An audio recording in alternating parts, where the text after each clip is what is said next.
The bell above the glass-paneled door chimed a thin, silvery note as Clara Rowe stepped into Time and Again Antiques.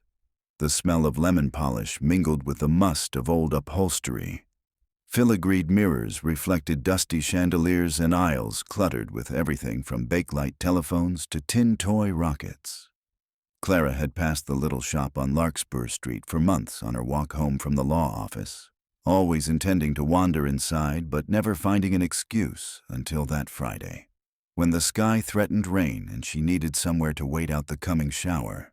"Afternoon," said a voice so softly pitched it sounded like music sneaking under a closed door. The speaker emerged from between a pair of brass coat stands. A wiry man in a charcoal vest and cracked leather shoes, spectacles round as watch faces. "I'm Gideon Fenton, proprietor and professional restorer of curiosities." His smile invited curiosity in return. Clara, ever the cautious assistant district attorney, answered with a polite nod. "Clara Rowe. I'm mostly browsing. Fascinating place you've got. You may discover that our merchandise browses you back." He winked, stepping aside so she could roam. The remark might have been shopkeeper's whimsy, but there was something else in his eyes. Expectation, perhaps.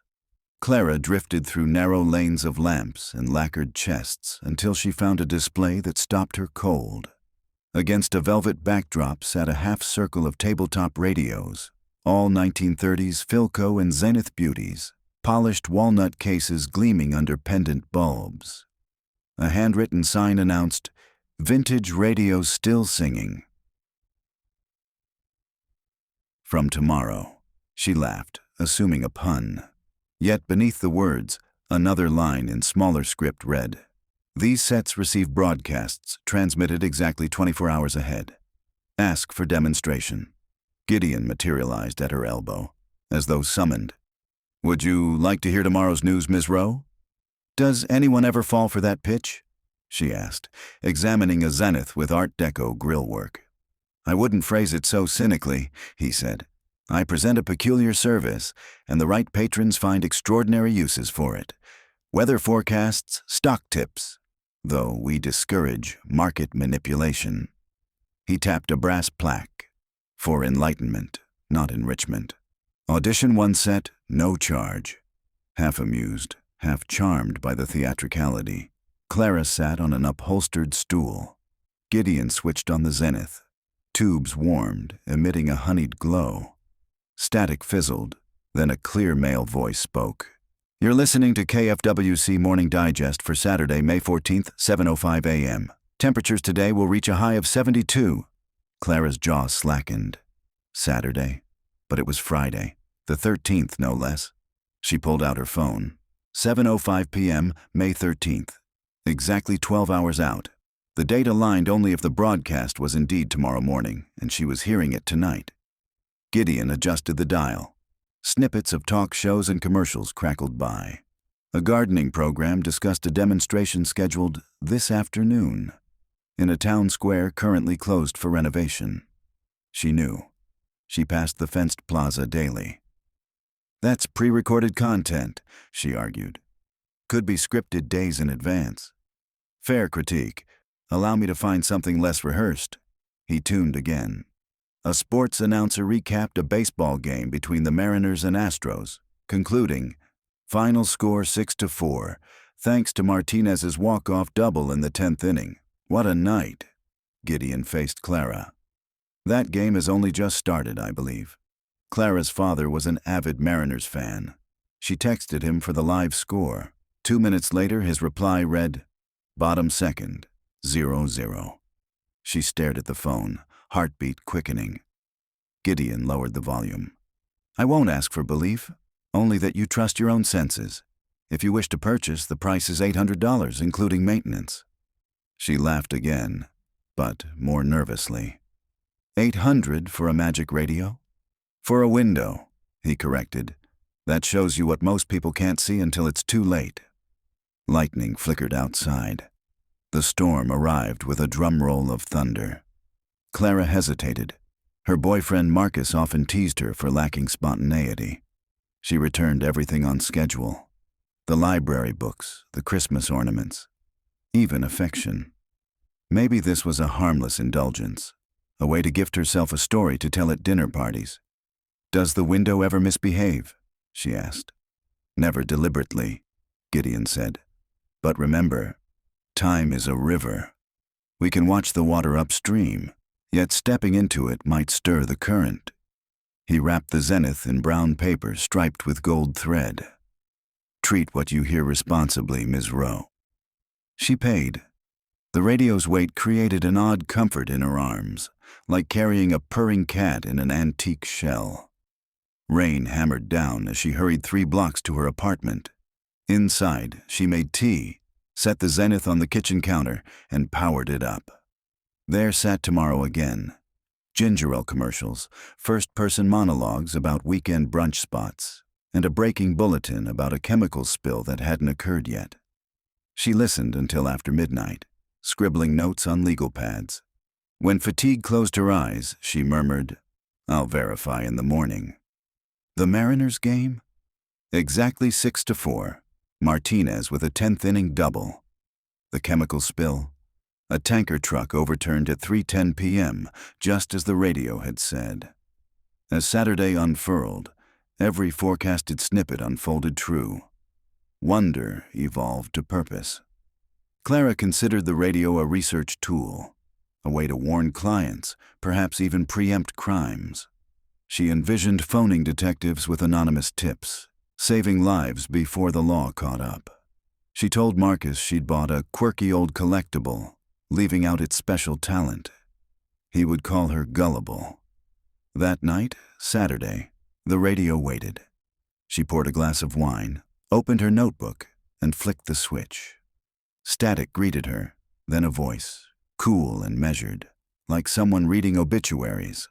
Police were called to the 1700 block of Parkhurst Avenue at approximately 10:45 p.m. Sunday night, where they found 33-year-old Assistant District Attorney Clara Rowe dead from a single gunshot wound to the chest. Witnesses reported hearing a brief argument, followed by one shot. Her glass shattered on the floor. The broadcast continued, layering details. Neighbors had seen a tall male suspect fleeing the scene. Paramedics declared her dead at 10:53 p.m., motive unknown. Her hands trembled so violently she couldn't grip the dial.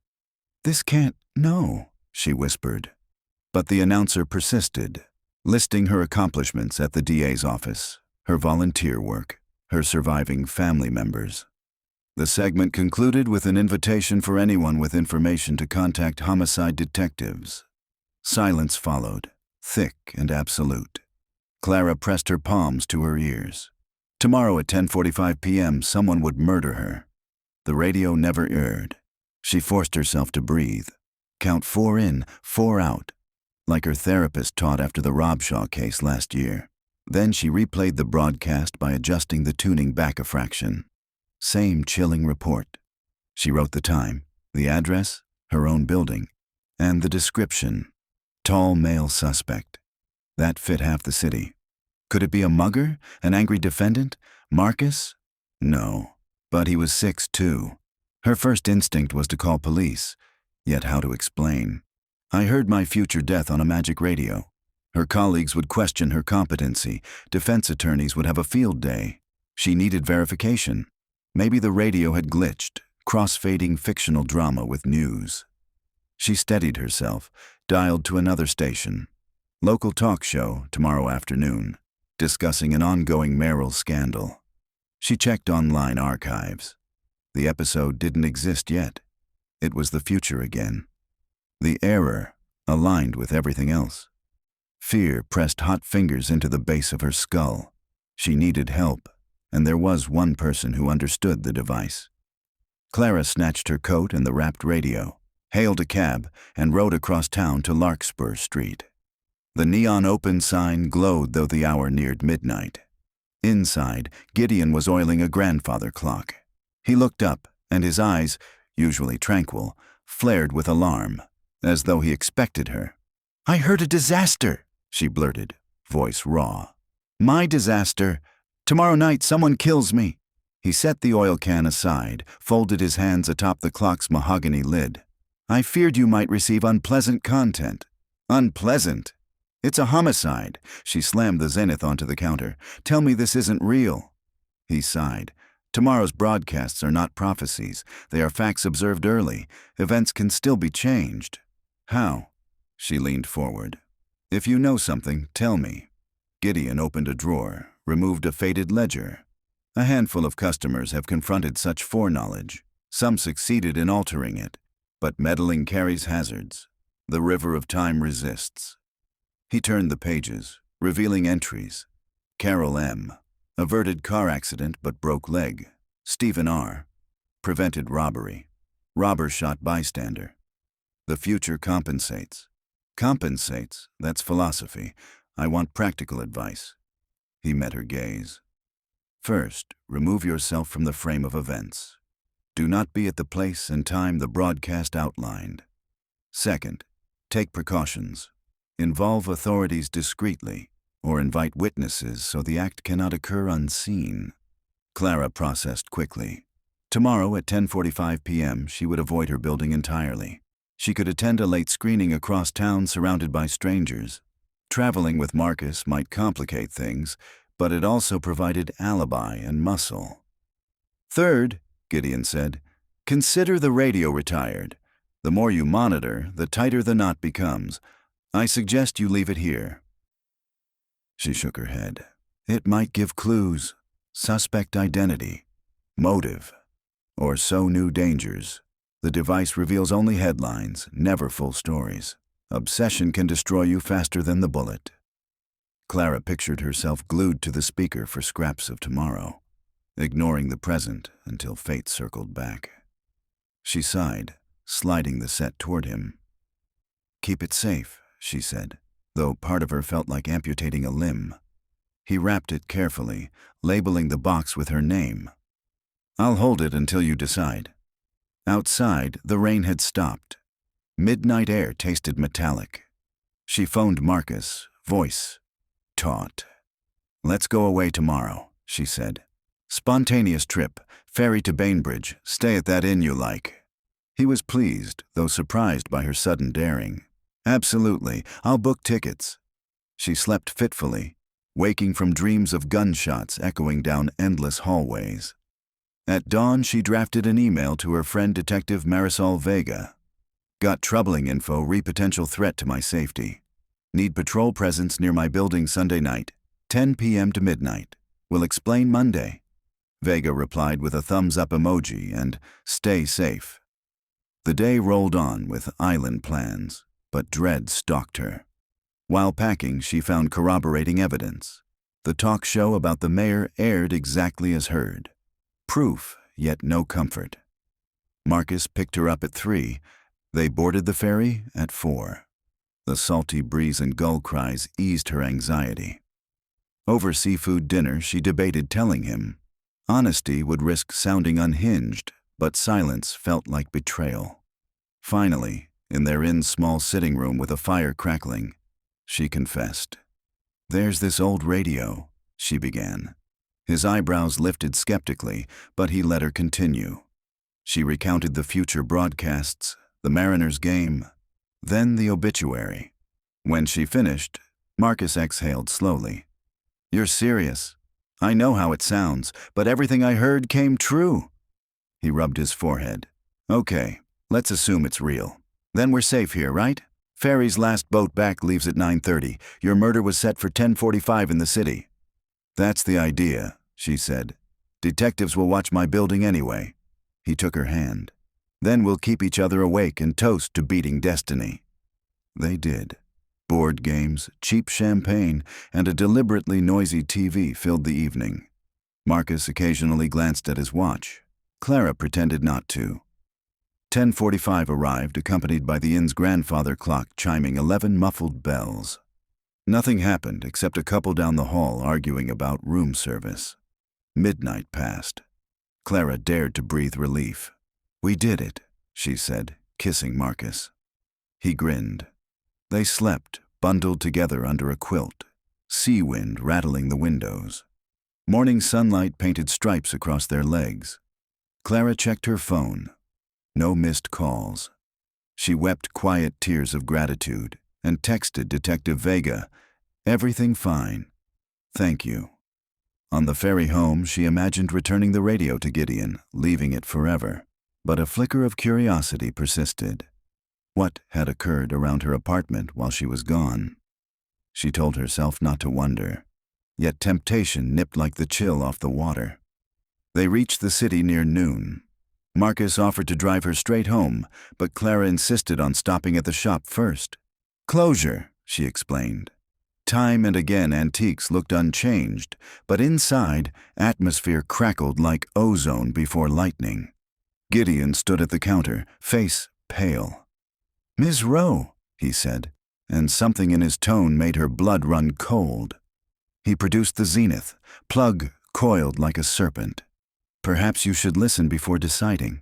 "I shouldn't," she said, "but I will." He connected it to a socket, switched on. Static, then a broadcaster, urgent. "Authorities have identified the victim in last night's fatal shooting on the 525 Bainbridge Island ferry as 34-year-old Marcus Dell. Witnesses say Dell was attempting to shield companion Clara Rowe from an assailant when he was shot. Rowe escaped unharmed. The shop seemed to tilt. Clara grabbed a glass dome for support. Marcus, standing beside her, whispered, "I don't remember that." He was alive, yet the broadcast declared otherwise. Clara's mind raced. They had ridden the 4:45 return ferry today, safe, but the report referenced last night, 5:25. They were on the island then, at dinner. Could a later timeline exist where they left earlier? No. The bullet meant for her had pivoted to Marcus, but the conditions hadn't matched. Gideon switched off the radio. "You see? The river adjusts. You removed yourself from danger, but the current sought equilibrium." Clara clenched her fists. "Yet it didn't happen. He's here." She gestured to Marcus. "For now," Gideon said gravely. "But the broadcast remains a strong probability. The event may only be delayed." Marcus swallowed. "We leave, right now. No ferries, no bullets." Clara nodded, but they couldn't avoid every possibility forever. Life required movement. The world was full of projectiles. "I should destroy it." Her fingers hovered near the radio's dial. Gideon laid a gentle hand on hers. "That won't erase what you heard," he said. "Better to use knowledge wisely." "How?" Marcus asked. "If escaping one death risks another, what's the strategy?" "Create unpredictability," Gideon answered. "Randomize your choices so fate can't calculate the variables quickly. It may buy time for patterns to dissipate." It sounded like superstition, yet mathematics worked similarly. Chaos overcomes deterministic systems. Clara thought of a chessboard where pieces teleport at random. No algorithm could forecast that. She inhaled. "Fine, then the radio is our compass, pointing at storms so we can tack away and change the winds." Gideon nodded, warily. "But always remember, observation alters outcome. Use the device sparingly, or you'll drown in contingency." Clara turned to Marcus. "Your call. Do we keep it?" He looked at the zenith, at her, then back. "I'd rather live with too much warning than none." Decision made, Clara cradled the radio. Gideon wrapped a second cloth, muttering protective words, maybe a benediction. Walking outside, she felt the world slide into new alignment, like a safe dial ticking to another combination. The air smelled of sun-dried rain. She tightened her grip on the parcel, not in fear, but resolve. "Where to?" Marcus asked. "Anywhere the schedule won't predict," she said. "Let's find the most unplanned road." They began to walk, each step scattering possibilities behind them like breadcrumbs the future could never quite follow.